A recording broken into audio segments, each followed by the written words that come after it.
Hi, thank you. It's good to be with you. And allow me to introduce our guest, John Ingram. John is a SIBF member since 2003. He's the chairman of Ingram Industries and is also the founder and head of Nashville Soccer MLS and a great citizen of the great city of Nashville. John, welcome.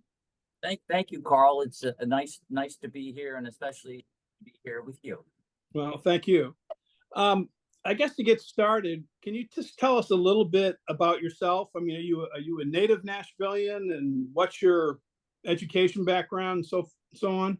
Yeah, no, I was born in New Orleans actually, but my parents moved when I was 3 months old. And Nashville has been my home base for the last 62 years. And along the way, I went to Princeton as an undergraduate, English major, so I had to do something else, get a little bit, something a little bit more practical. But I came back and went to Vanderbilt Business School and graduated from there in '86, and have kind of been involved in our family of businesses, both domestically, internationally, and as you mentioned with soccer and some other things, have created some other prongs on the tree, or other branches on the family tree that didn't exist before. But anyway, that kind of in a broad brush is kind of where I've been the last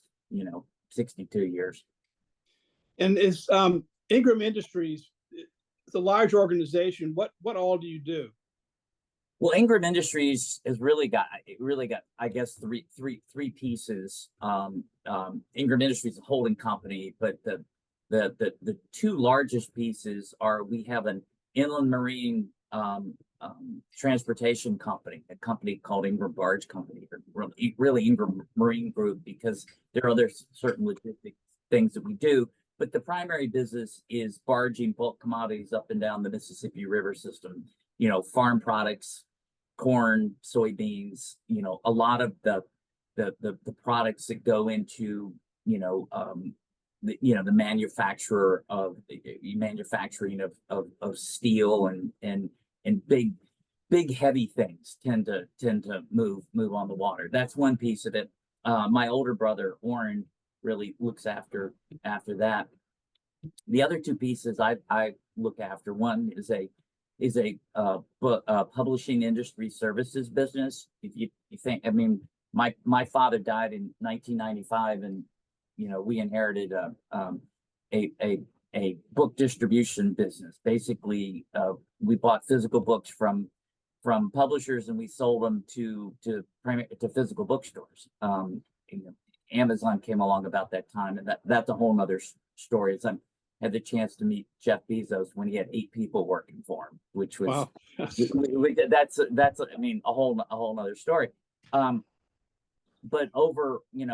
particularly over the last 15, 20 years, have really reimagined this business. It's not just a wholesaler of physical books to physical places, but as a much more dynamic and robust provider of physical and digital services to the publishing industry, not just retailers, but really a lot more of our business is really geared towards providing services to publishers to help them run their businesses better. And then the third piece is soccer, which came along in 2017, and again has its own story. It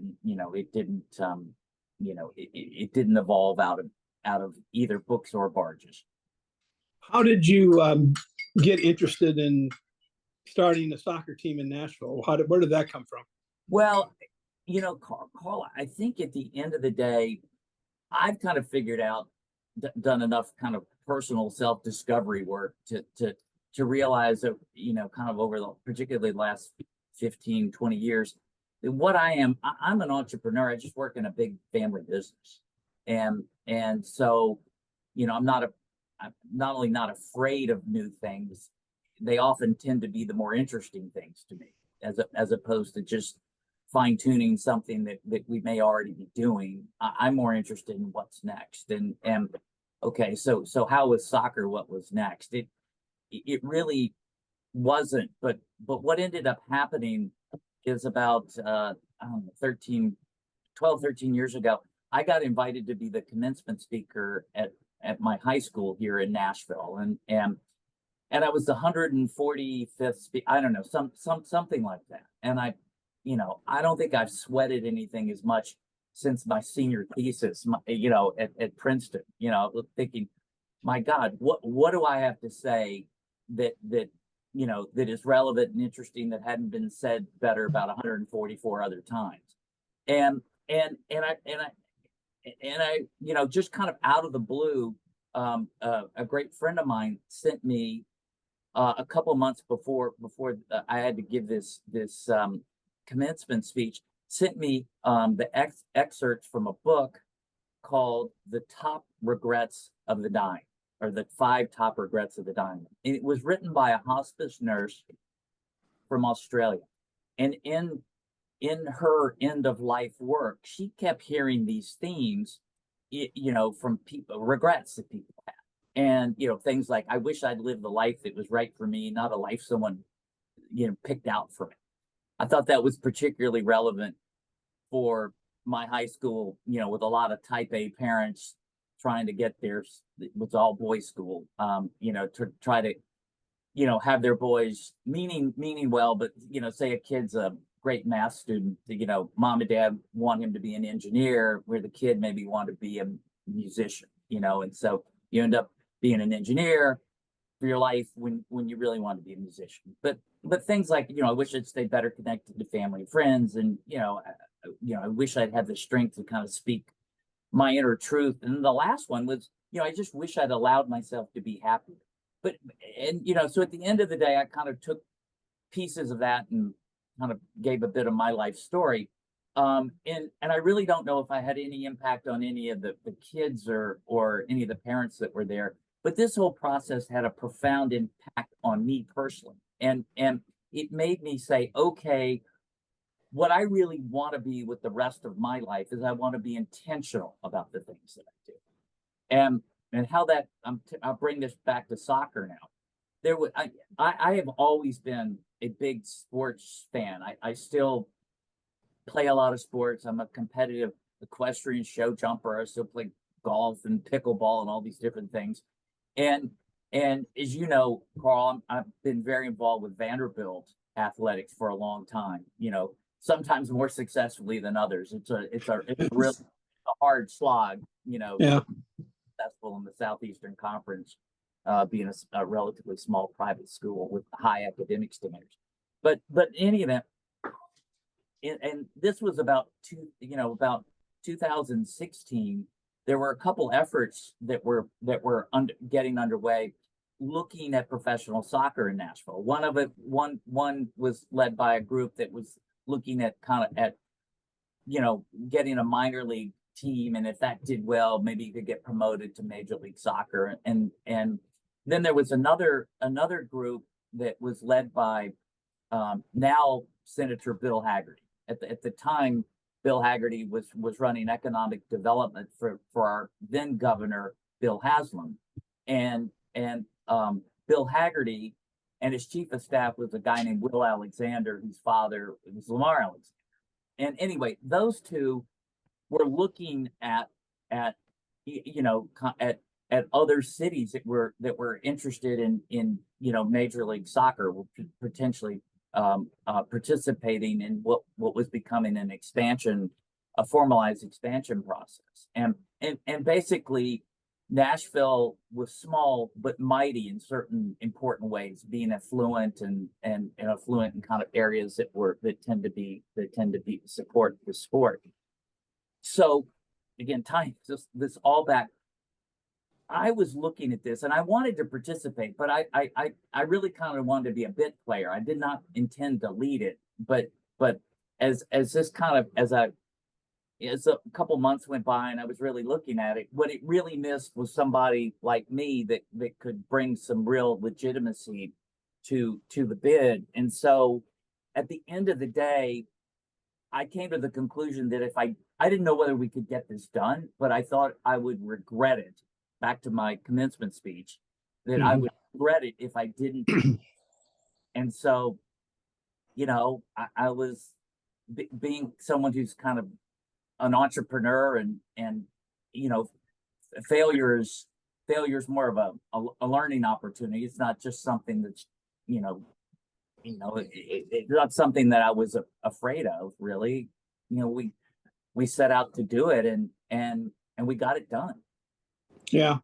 Well, I remember going with the chamber on an inner city visit. We went to Portland, Oregon, and I think that was in like the early part of this century, or somewhere around there. I'm not sure I was mayor yet.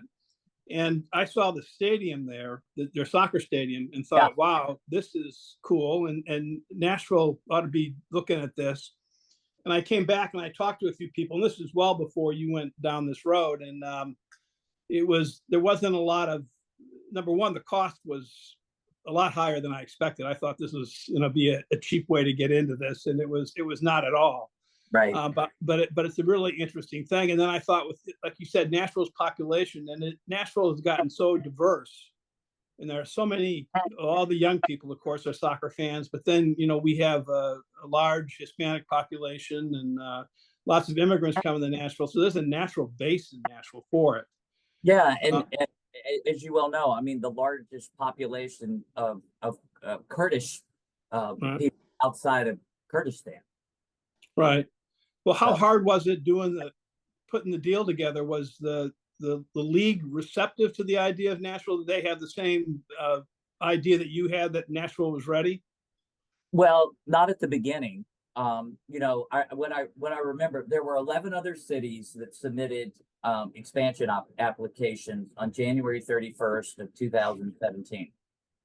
I had gone to see Mayor Megan Barry, who was mayor at the time, who after you, and I went to go see her in the middle of December, and I'll never forget. It was a bright, beautiful day, a little bit warm for the middle of December, but it was a Friday, and we I came into our office, and as you know, there's a green space outside the mayor's office, the courthouse building, and people were out playing soccer, on Friday at lunchtime, and I go busting into her office and saying, Megan, I've decided to do this, and look out the window, they're playing soccer. It's a sign. And she kind of rolled her eyes and said to me, well, John, they play soccer every Friday at lunch. Well, you didn't really have to burst my bubble, but there were 4 or 5 key things that needed to happen. We needed to put together an ownership group. We needed to show that the city would support soccer, that the business community was willing to be supportive, and then a whole stadium plan. And when Mayor Barry and I flew up to submit our bid, we didn't get to see the commissioner. We got the deputy commissioner, right? So yeah. We were at the tail end going into this, but I mean, it's not where you start, it's where you finish, right? And one of the key points I really want to make is that this happened, and this really happened. I mean, when we announced our participation was December 21st, 2016. MLS came to Nashville to confer the club to us on December 20th, 2017. That's 1 day short of 364 days.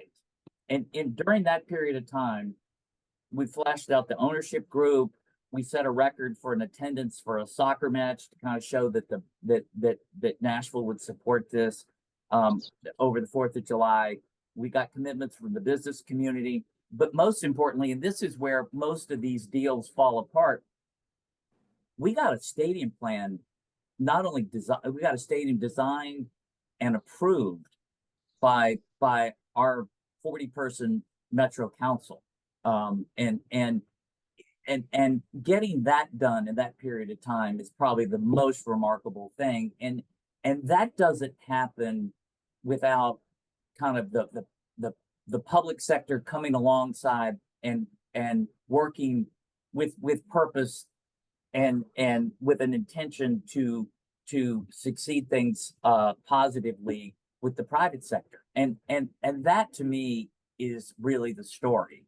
I mean, it's less a story, in my opinion, about John Ingram than it is about the city of Nashville and kind of the ability that we have had for the private sector and the public sector over the last generation, maybe with one small 4-year period of interruption here lately, you know, to work together to really get incredible things accomplished.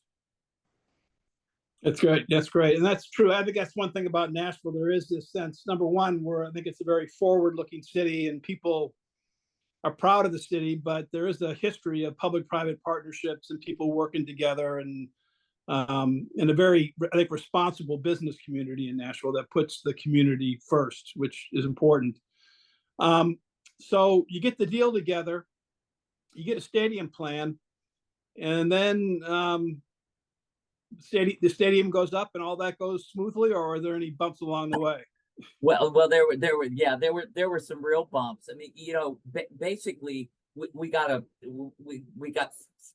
3 super majority votes of the council, right, to get a financing plan. I mean, I should say at the end of the day, we're responsible for paying the city back for the bonds that the city floated to help support this. $225 million, you know, I'm responsible for paying back, which, different time, different era. First, you know, the first Major League Sports team that's had to do that, and that is what it is.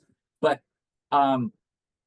so because this all came together so quickly, there were a few things that we needed to come back to get kind of reapproved, the final approval once they were far, you know, we just weren't far enough along to exactly know what to ask for to get approved. And unfortunately, as you well know, during this period of time, Mayor Barry got into trouble for some, you know, personal stuff, you know, some infidelity with her bodyguard that, you know, ended up getting you know, causing her to have to resign. And then when that happened, then, you know, it kind of gave, you know, in a city council of 40 people, you know, there's good news and bad news. I mean, the good news is no 1 or 2 people can block you when you've got 40 people, right? You know, you've got a lot of you can go. But the bad news is with 40 people, you're sure to have a few people that don't like what you're doing. I don't care what it is. And you know, Megan having to resign kind of gave the naysayers another bite at the apple. And you know, and then there was also a transit thing that was going on at the time. So we were going to wait to let transit get finished before, you know, we kind of came back and finalized things. And that's when kind of, you know, she resigns, transit blows up, the naysayers come back, and we have to kind of relitigate this whole thing again. Now, fast forward to the fact that we got it, we got it, you know, after relitigating it again, we got another positive supermajority vote, and you know, we started soccer. Our first match, which was, you know, in the Titan Stadium, because it was going to take a year or two to build our stadium, was February 29th, 2020. I mean, it was literally 10 days before the country shut down, you know, for COVID. So, you know, there was all this big buildup. We have 60,000 people come to our, you know, our opening match, and then 10 days later, the country shut down. So, you know, we had to deal with, you know, kind of having to restart it again. I guess if there was a silver lining, you know, we bought, you know, we had already kind of bought, you know, the steel and stuff like that before the, you know, shortages, supply chain issues happened. So, and also because the country or the world was shut down, I mean, such things as there was a fair amount of excavation work that needed to happen over at the fairgrounds where the soccer stadium was built. And they were thinking they could make 2 or 3 trips a day based on traffic, right? And there was no traffic. There were, 8 to 10 trips a day or something like that. And so that kind of moved that along. But, I mean, any big project, any big thing that it has got its challenges, and this certainly had them. But having said that, I would say that I'm incredibly grateful at how the city of Nashville has embraced the sport, has embraced this team. I told the commissioner asked me, what did you want to accomplish? And I said, well, I want to have something that's sustainable and that's successful and sustainable over the long term. And I said, I want to punch above our weight, and I want to be a good partner. I want to be somebody that the other cities, the other teams are happy to have in the league. Maybe not happy when they play us, but happy because we're all business partners. The model is really, we all buy into MLS, Major League Soccer LLC, right? So, we compete like crazy on the pitch, but otherwise we're rooting for each other's business success because we're kind of all interrelated there. Right. And so, what role do you play now with the team? Are you, how intimately involved are you? Are you calling in plays or? No. I mean, listen, owners need to know their spot, and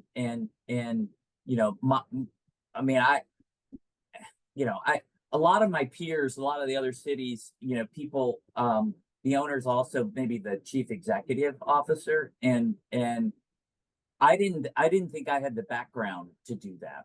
So I very intentionally went out and hired a guy who had run not just either the sporting side or the business side of a soccer team, but run the whole thing. And probably the best thing I did in this whole process was hire a fantastic guy, a guy who's been kind of my partner, and he and I built this, a guy named Ian Ayre, Ayre, and Ian had been he'd been the CEO of Liverpool, which in the soccer world is one of the premier global brands, and they have like over 300 million supporters around the world.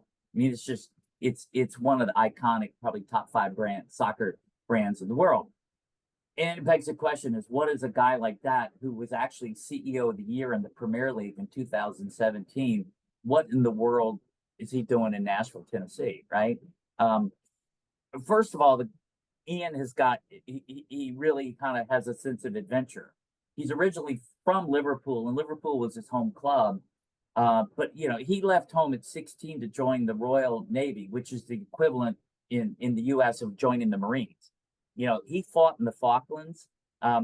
You and I are old enough to remember the Falklands. Some rocks with a few sheep on it off the east coast of Argentina, where the UK and the Argentines had a bit of a dust up. Well, Ian was down there. Ian was on one of the ships that was sunk. So he had his ship blown up. Some of his friends were killed. Had to jump into the freezing cold South Atlantic Ocean, where you got 10 minutes to live before you freeze to death. And so, I mean, he's always been particularly calm, no matter almost what the situation is. And I tease him all the time. I say, you're calm because you know what a problem is. A problem is your ship's sinking, your buddies are blown up, you're going to jump into the water, and you got 10 minutes to be picked out before you're frozen to death. That's a problem. Everything else is more readily solvable. But I think he saw 2 things. One, with his sense of adventure, even though he'd been the CEO of his home club and something he aspired to for forever, the opportunity first of all, he had left Liverpool, and he'd kind of done that job, run that club, was looking for something else. And what really attracted him was the, the Major League Soccer was gaining traction internationally, number one. Number two was they're just not so often in that role do you get a blank canvas, and he will forever be the guy really that built the Nashville Soccer Club for me, with me, however you want to describe that. And I think those two things, and then the third, and it's a little self-serving to say, but I kind of tease him. I said, you get to work for a decent guy, which That's true. Which quite frankly is not often the case. A lot of these sports teams have got, pretty nutty people running or owning them. Right. So how has the team done?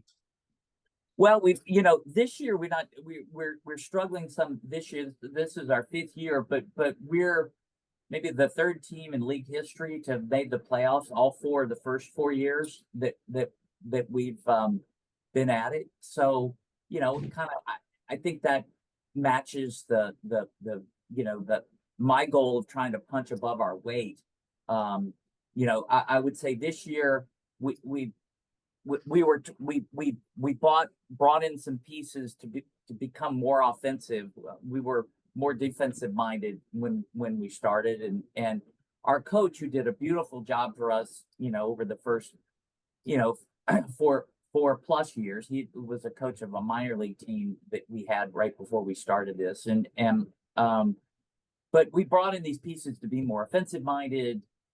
He really struggled to make the evolution from more defense to offense. I would say if you were trying to move from Nashville Soccer 1.0 to Nashville Soccer 2.0, he got to about Nashville Soccer 1.2, and that wasn't far enough. So we made a change, and actually our new coach, who was the number 2 guy on the U.S. men's national team, and a couple of our players who played for the U.S. men's national team, very, very high on. He starts on Monday. Oh, good. What have there been particular challenges with? I assume the team is multinational, and no, it's getting visas for players is not always simple.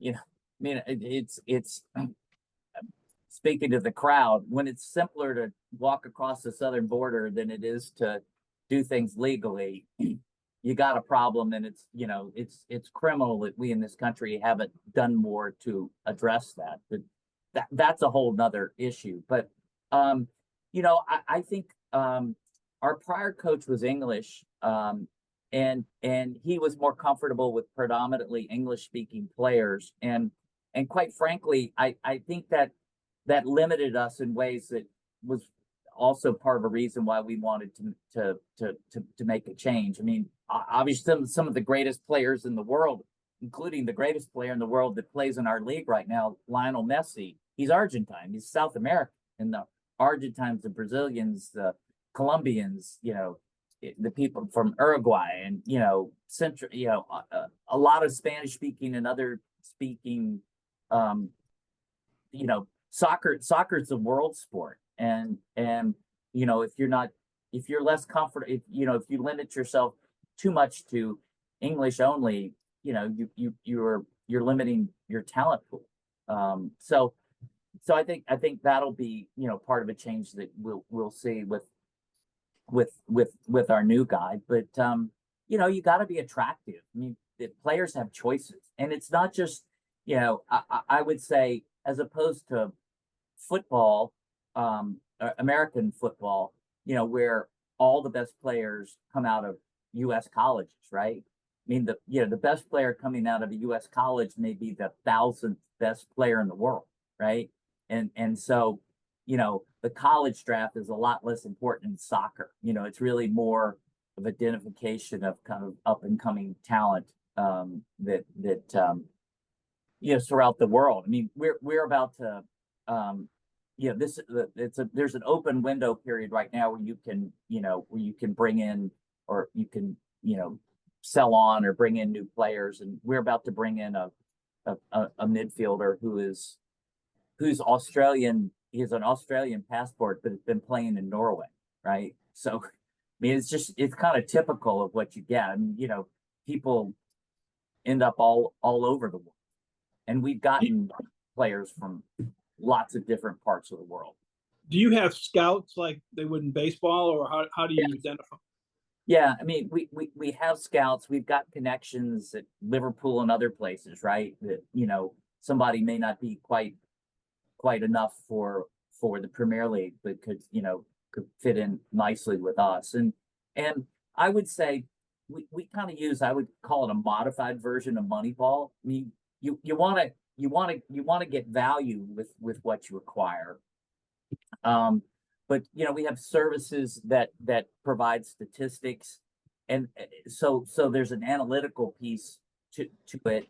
But before we would make a significant acquisition, we would send people, our scouts, to go watch them actually play, right? You want to, not ready to just be Billy Bean and just the data. You want to see him play. Right.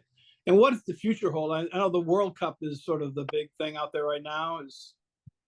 Well, it'll be here before we know it. And I mean, I don't know if you're paying attention to, a couple days ago, the finals of the, Colombia versus Argentina of right. The CONCACAF. I mean, a tournament here, was a disaster down at Hard Rock Stadium down in Miami, because in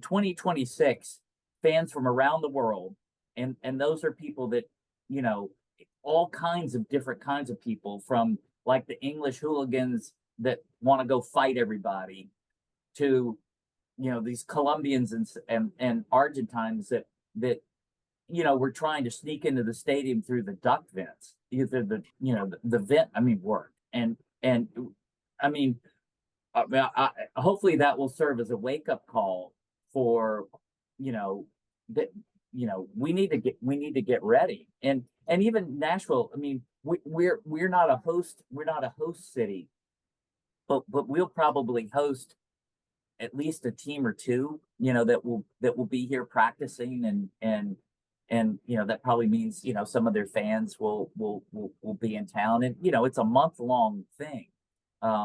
It's really too bad. The reason I think we were not picked as a host city was because of there was the future of our NFL stadium was still being debated at the time, right? Right. And so with that kind of when a new stadium might be ready to go, made it easier for FIFA to say, hey, Nashville, you don't really make the cut, because otherwise we would have been an absolute no-brainer in terms of all what FIFA looks for is, okay, what is there for these fans to do? Game day is one thing, but game day is every 4 or 5 days, right? What do fans do otherwise? And between our downtown very lively opportunities, and the ability to kind of get out and do all kinds of interesting things, in the greater Nashville area, as well as across the state. I mean, I think it would have been quite attractive. Right. But it's too bad. Well, well, I need to mention, I mean, you have been a great philanthropist in Nashville, and we talk about public-private partnerships. Probably one of the favorite things I did as mayor was work on this program called Limitless Libraries, where we tried to break down the wall between the public libraries and the school libraries, and make the school library like the coolest room in the school. And you were instrumental in making that a successful program. I know you contributed enormously to renovating school libraries, and actually did make them into the best rooms in those schools. So what kind of guides you in that area, philanthropy and giving back? Well, well, I think it starts with just kind of the way my two brothers and sister and I were raised. And I think, I had very successful parents, but they had a very strong ethos of to whom much is given, much is expected. And they really they modeled it for all of us. My father was a very successful businessman. My mother could have been a very successful businesswoman, was a philanthropist herself, starting the Tennessee Performing Arts Center and then the Skirmahorn Symphony Center and other things. And I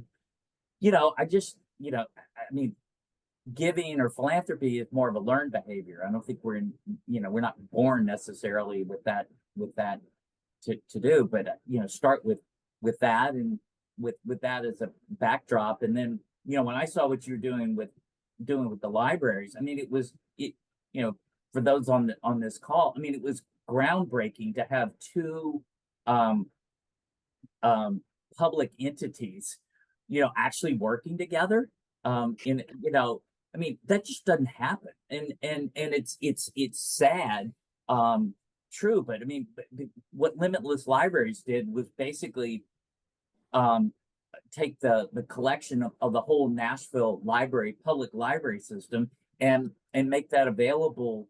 It was first to all the high schools in the city of Nashville, and then you and I got together and did some philanthropic stuff, fixed up a couple of school libraries, and you took it to middle schools, and it's down to all the way down to into elementary schools, and it was creating leverage, which is what happens every day in the for-profit world, but is a complete rarity, and regrettably seems to remain a rare.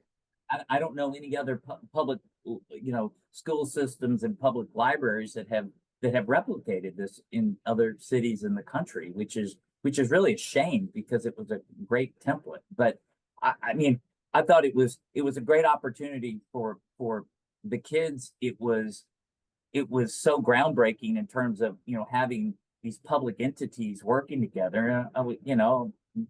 It was good and worthy of funding. Well, thank you, and thank you for that support. Before I turn you over to the viewers' questions, let me just finish up with if someone's coming to Nashville, they obviously need to go to a soccer game. Yeah, but beyond that, what would you recommend? Is there a particular restaurant, a particular event that you think is you would tell your friends to go to? Well, I think Nashville has really become an amazing. I mean, it was always kind of a music place, right? And there's still that, and downtown, to me, has gotten too wild. I mean, it's not something that I find all that attractive, but to come see it, it is interesting and can be entertaining. But Nashville's become, not only can you see soccer, but you've got wonderful performing arts, you've got great museums, you've got, if you're a outdoorsy person, you've got wonderful parks and lakes and recreation. Nashville's become an incredible foodie city, of a kind of all ilk. I mean, seriously foodie place here now. And Nashvillians are nice people. They're not like looking at you like, get out of here. I saw in Barcelona, Spain, they were dumping water on tourists or something to say, get out of here. Somebody might spill a drink on you down on 2nd Avenue or on Broadway. Unintentionally. They're not from. But it's, Nashvillians are nice people, and Carl, my sense is we're not trying to be anybody else. Nashville is quite happy and proud to just be Nashville. I need to ask you this. Do you think Major League Baseball is coming to Nashville, or is that Well, I think the success that we've had with Major League Soccer puts us on kind of the expansion, wish list for almost any sports. I mean, I know there's a bid in for a women's professional soccer team, WNSL, Women's National Soccer League. And so we would try to be supportive of that at National Soccer Club. But the WNBA is looking at Nashville, and Major League Baseball is looking at Nashville. And I would say that what's missing with baseballs is a leader who gives it the kind of gravitas that says this is real and this can happen. Right. Right. So and I'm tapped out, by the way. So more than tapped out. So I was going to encourage you to get the Red Sox to move down to Nashville or something. Well, probably John Henry and the Fenway probably have some other ideas about that. But it's certainly not out of the realm of possibility. And there've been groups that have been working on it, and they kind of did it differently, almost in reverse of what we did with soccer. I really wanted to build something that's substantive, and then you kind of add in celebrities and things like that at the end. I mean, we've got Reese Witherspoon, who grew up here in Nashville, who is part of our ownership group, and Philip Forsberg, who is kind of the captain, one of the best players on the Major League Hockey team. Derrick Henry, when he was a Titan, the running back. We did that at the end. The soccer, I mean, the baseball effort is kind of done the other way. They went and got out, got a bunch of names, but and affiliated themselves with the Negro League, of yesteryear, and even would be called Nashville Stars, which I think was a name from that era. But they hadn't got the heft in terms of an ownership group or somebody who the league would look at and say, yeah, that this will happen. Yeah. Well, thank you for that. And I must say, I've been to the stadium, been to games, and it's a wonderful experience. I mean, you've done a great job. Soccer culture, the chanting and kind of the supporters.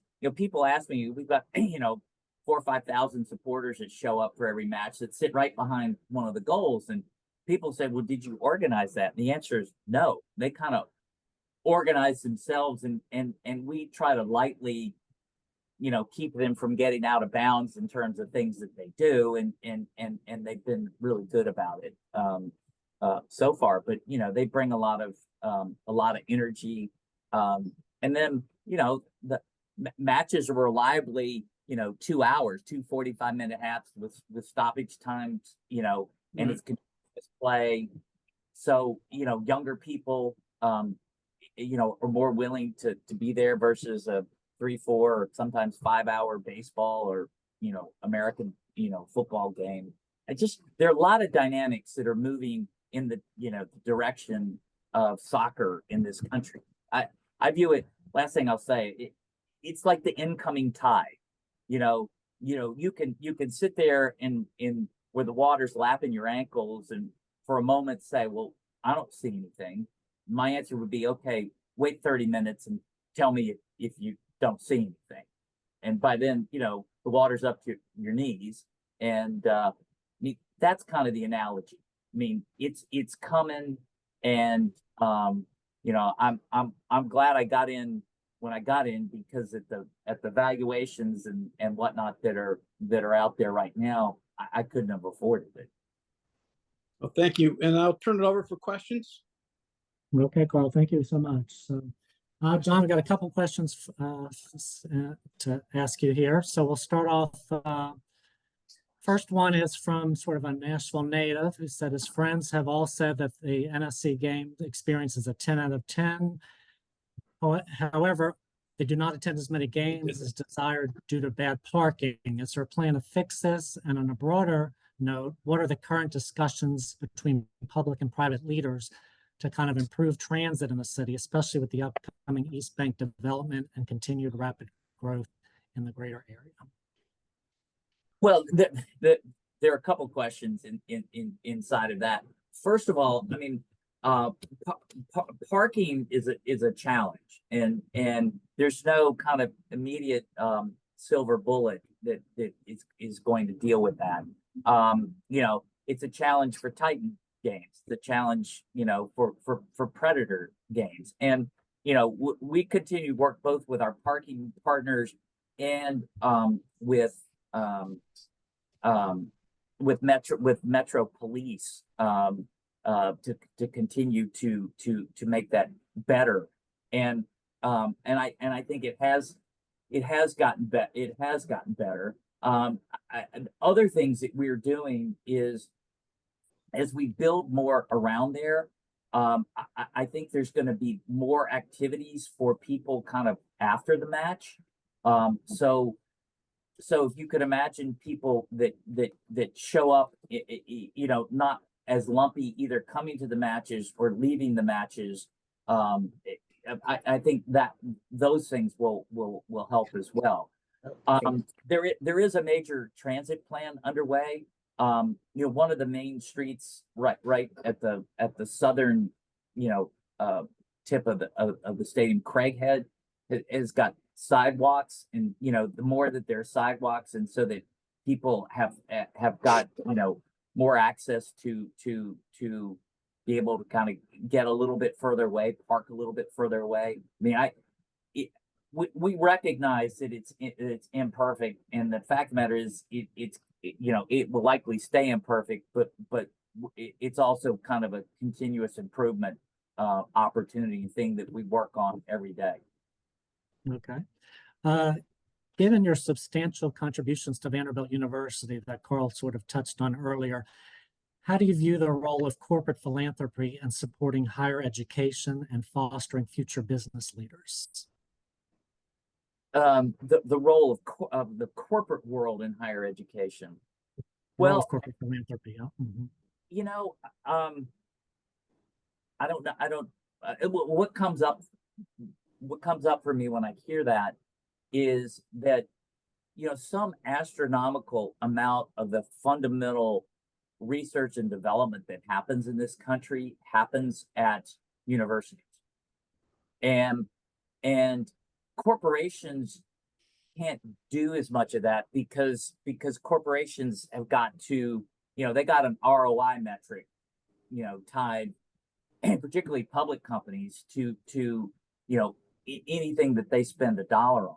So to the degree that the corporate world can be supportive of, you know, universities' basic research and development, that's hugely important to kind of our future ability to innovate. Because, you know, at the end of the day, what universities can do is they can get some things far enough along in terms of research and development, where, you know, either pharma companies or others could grab them and maybe see a path to you know, further innovating in some sort of way for their business. But that's what comes up for me, because one of the most fundamentally important things that our research universities do in this country, or the universities do in this country, is research. Right. You mentioned earlier that you credit a lot of your sort of personal growth and development. It comes from living a life with intention. Can you kind of expand on that a little bit? Yeah, you know, I mean, we all have, you know, every day there's choices about things, and I think a general awareness about trying to be intentional about what you want to do, or what you want to achieve, having the more an individual has a better sense of kind of who they are and what really matters to them, it would just, I think it helps guide that kind of decision making, because a 90-10 decision is an easy one, but the world's a whole lot more full of close calls than it is not more 52-48, right? Right. Versus 90-10. And I just think that knowing yourself and trying to determine an intentionality about what you want to do helps make those decisions, and at the end of the day, I like to say, I don't want to be like a leaf that's in a creek that just kind of goes wherever the water takes me. I want to be more intentional about that, with the goal at the end of the day, hopefully many years from now, and assuming that the beer truck doesn't run me over or something where you don't really have a chance to be reflective towards the end. But I would love to, if I have the chance to be reflective at the end of my life, to not to say I don't have regrets, but at least just try to minimize it. I think that's my goal. Yeah, thank you. Kind of circling back to the discussion earlier on stadiums, there's a kind of a lot of discussions surrounding taxpayer subsidized stadiums. I know it's a big issue in Cleveland right now that we're trying to figure out. So can you just kind of give some lessons that other cities might learn from Nashville's experience in creating a successful public-private partnership to kind of finance its large-scale sports projects that you kind of touched on a little bit earlier with Carl? Well, I don't know if lessons learned. I mean, every situation is kind of unique and has its own set of facts and situations. I would just say, by the time we came along, cities in general had tired of just kind of building four sports teams, right? And in our case, we really, I mean, we built a $335 million stadium, and we're responsible through a 30-year lease of paying for it. Now, and we don't own the stadium. The city owns the stadium. The city of Nashville owns the Titans Stadium. Will own the new Titans Stadium, and it owns the hockey arena. And I would say that, every situation is somewhat different. I mean, for the Titans new stadium, which is, kind of an anchor on the east bank of the Cumberland River, which kind of runs through downtown Nashville.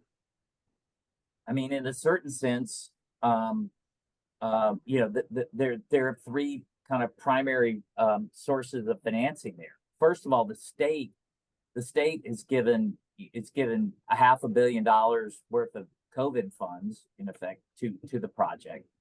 The city created some new tax streams that would create like another, I don't know, 500-600 billion, and about a 2 billion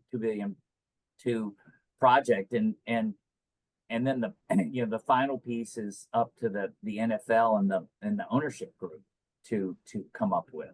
I mean, yeah. So I could look at it and say, well, I got screwed because I didn't, neither the state or the city has really kind of, provided that for us, but different circumstances, different opportunities. We do have the ability to take sales tax revenue that's generated at the stadium and collect that and use that to offset that against our lease, which is worth several $1 million a year. So I mean, while I'm sitting here, anybody thinks I'm ungrateful. I'm not ungrateful. I appreciate that piece, and but I just realized, I mean, circumstance, different times, different circumstances, and you kind of are where you are at a moment, and part of the reason we made it to the finish line and a lot of other places didn't was that some of their public officials, St. Louis, San Diego, you know, turned their noses up at being helpful at all in terms of building stadiums. So, but then they've turned around and they've since figured it out. And St. Louis is almost the birthplace of soccer, or the home of soccer in this country, and in San Diego is certainly a great market to be in. So sure. Okay, we've got time for two more questions. One of the members is asking, how important is the topic of the playing surface? He admires that the FC Nashville plays on a natural surface. Many other teams do not, including Charlotte, he mentions here. International teams will not play on artificial surface. So is natural surface a better surface in your opinion? Or? I think it's a far better surface.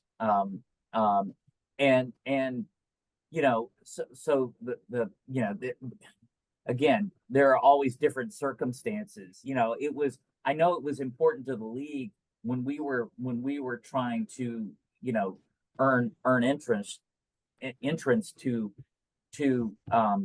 Major League Soccer to play on natural grass. And it's a better sport on natural grass. The players like it better. The ball's truer. I mean, it's just, it is better, but there are other circumstances, either, different parts of the country. In the Pacific Northwest, it's harder to grow grass year round. Portland, which is, Carl had mentioned earlier, I mean, they play on an artificial surface. And I think largely because the weather there is not so great in different parts of the year. And we play, I mean, our season is really February through October, maybe into November. So, and the reason it stretches out so far is there a couple of times a year, there are 2 or 3 week breaks where international events are going on. So, the season tends to kind of stretch out for that reason. But it's a better game, I think, on natural grass. But there are there are reasons why not everybody plays on it. I mean, Atlanta, which came into the league a couple of years before us, and I would say was hugely instrumental in terms of the league thinking about soccer, the viability of soccer in the South. I mean, they play at the Georgia Dome, which is artificial, but they also draw more people for Atlanta United for the soccer matches than they do for the Atlanta Falcons, the NFL. So, okay, last question. So, John, as far as your passions and interests outside of business and philanthropy, kind of all that keeps you busy, but what are some of your passions and interests? Well, I mentioned I'm a lifelong equestrian. I still do competitive show jumping. I mean, I love to be outside. I love to be playing sports. I've got 4 kids that do different things. My wife loves to travel, so I have no shortage of interesting things to do, and I care about our city. It's interesting after going through this process and being successful getting Major League Soccer. One of the things that I saw, it was my first time to kind of have a up close and personal working opportunity with our Metropolitan Council, and I was pretty shocked, if I'm honest, about I saw all these different wacko groups down there soliciting these council people, and I was sitting there going, where is business? Where are the business people, the business interest? I don't want to wake up one day and not recognize city or have a bunch of people making decisions that were you know, that were too fringy. And so, you know, I helped start a political action committee called A Better Nashville, which is it is you know, I mean, there's no litmus test. You don't have to be a this or a that. I mean, the whole purpose is to try to identify, recruit, and then elect business friendly centrists to our metropolitan council. I kind of joke with a lot of people here in this city. People oftentimes kind of compare Nashville and Austin, and you know, both really fine cities. You know, Austin has a moniker of you know, it says let Austin be weird. I don't know if you can see that or if that's upside down, right? I mean, my thing is, let Austin be weird if that's what they want to be. Let's keep Nashville sane. And so I don't know. There are umpteen things like that are going, you know, that are going on that you know, I'm happy to try to lend support to. Well, great. Well, thank you, John. Thank you, Carl. We so appreciate your time today, especially given your busy schedules. It was really a terrific conversation. Thanks to all the SIBFers who joined us today, and we look forward to seeing everyone soon. So have a good rest of the day.